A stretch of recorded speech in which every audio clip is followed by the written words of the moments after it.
मेरे प्यारे दोस्तों और घूमने के शौकीन लोगों को मेरा दिल से नमस्कार।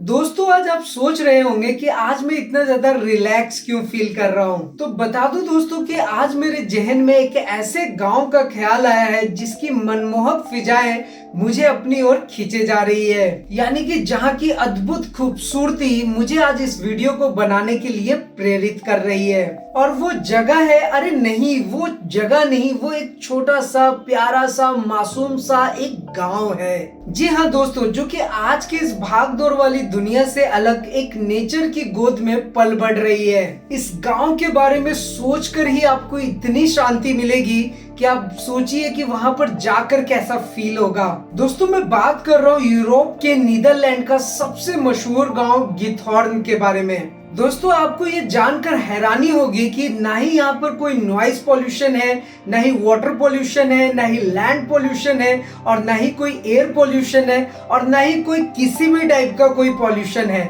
यानी कि किसी भी पॉल्यूशन से इस गांव का कोई लेना देना नहीं है। इसका मतलब आज भी गिथॉर्न गांव ने अपने आप को पॉल्यूशन मुक्त बना रखा है। अब आप ये सोचने पर तो जरूर मजबूर हो गए होंगे कि ऐसा कैसे हो सकता है, तो चलिए मैं आपको बताता हूँ। देखिए, इस गांव के पीछे सबसे पहली और सबसे बड़ी वजह यह है कि इस गांव में सड़कें है ही नहीं। यानी कि इस गांव में आप किसी भी मोटर वाहन से नहीं जा सकते हैं, क्योंकि इस खूबसूरत से गांव में जाने के लिए आपको छोटे छोटे नावों का सहारा लेना पड़ेगा। और आपकी जानकारी के लिए ये बता दूं कि आपने यूरोप नीदरलैंड में एम्स्टर्डम शहर का नाम तो जरूर सुना होगा, और एम्स्टर्डम से इस गांव की दूरी वाया रोड करीब आधे घंटे की है। और अब आप ये समझ लीजिए कि आपको अगर अपनी गाड़ी को पार्क करनी है तो वो गांव के काफी दूर एकदम बाहर ही पार्क करनी होगी, और गांव में एंटर करने के लिए आपको नाव के सहारे जाना होगा। दरअसल क्या है ना कि इस गांव में नहरों का जाल सा बिछा हुआ है, जिसकी हेल्प से लोग नाव से एक जगह से दूसरे जगह पे जाते हैं और गांव में एंटर करते हैं। अब यहाँ पर आप नहरों की संख्या का अंदाजा सिर्फ इसी बात से लगा सकते हैं कि एक घर को दूसरे घर से कनेक्ट करने के लिए सिर्फ जो लकड़ी के पुल बने हुए हैं वो करीब 180 पुल हैं। और दोस्तों, अगर आप गिथॉर्न गांव में घूमने के लिए जाते हैं या फिर कई दूसरे देश से भी इस गांव में घूमने के लिए जाते हैं, क्योंकि ये बहुत ही पॉपुलर गांव है, तो यहाँ पर आपको घूमने के लिए वहां उस गांव में किराए पर आपको साइकिल या फिर डोंगी मिल जाएगा।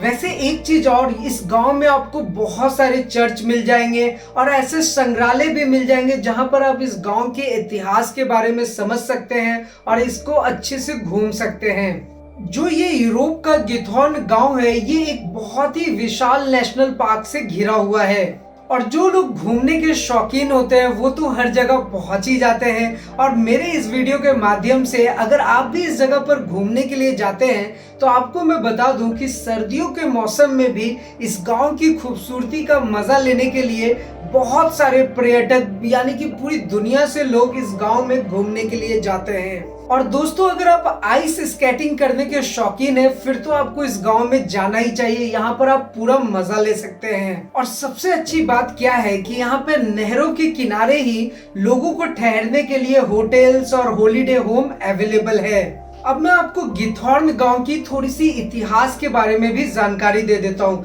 अगर इसकी इतिहास की बात करें तो यहाँ पर सबसे पहले फ्रांसीसी भिक्षु बसे थे।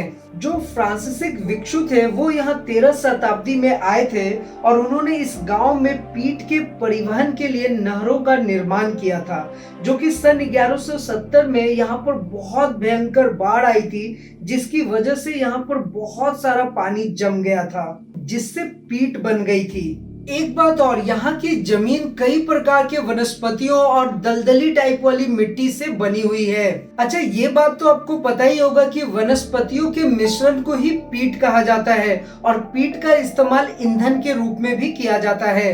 अब सवाल ये उठता है कि ये गांव इतना लाइमलाइट में कैसे आया। देखिए दोस्तों, एक्चुअल में क्या हुआ कि जो डच फिल्म के डायरेक्टर थे जिनका नाम था बर्ट हेंस्ट्रा, उन्होंने अपनी फिल्म फैन फेयर में इस गांव को दिखाया था और उसी के बाद साल 1958 में इस छोटे से खूबसूरत से गांव को पूरी दुनिया में पहचान मिली। वैसे तो आप समझ ही गए होंगे कि चारों ओर घिरे नहरों की वजह से इस गांव की खूबसूरती बेमिसाल लगती है। वैसे तो लगभग 3000 लोगों वाले इस गांव में घूमने के लिए तो आप कभी भी जा सकते हैं, लेकिन अगर आप सर्दियों के मौसम में जाते हैं तो आपके लिए ज्यादा बेहतर होगा, क्योंकि सर्दियों के टाइम पे इस गांव की खूबसूरती और ज्यादा बढ़ जाती है। लेकिन दोस्तों, आप सभी को मेरी तरफ से एक चेतावनी ये भी है कि अगर आप इस गांव में घूमने जाने का प्लान बना रहे हैं तो सर्दियों के टाइम पे क्या होता है, क्योंकि जितना मुझे इस गांव के बारे में पता है वो चीजें मैं आपको बता रहा हूँ कि सर्दियों के टाइम पे क्या होता है कि इस गिथौन गांव का जो टेम्परेचर है,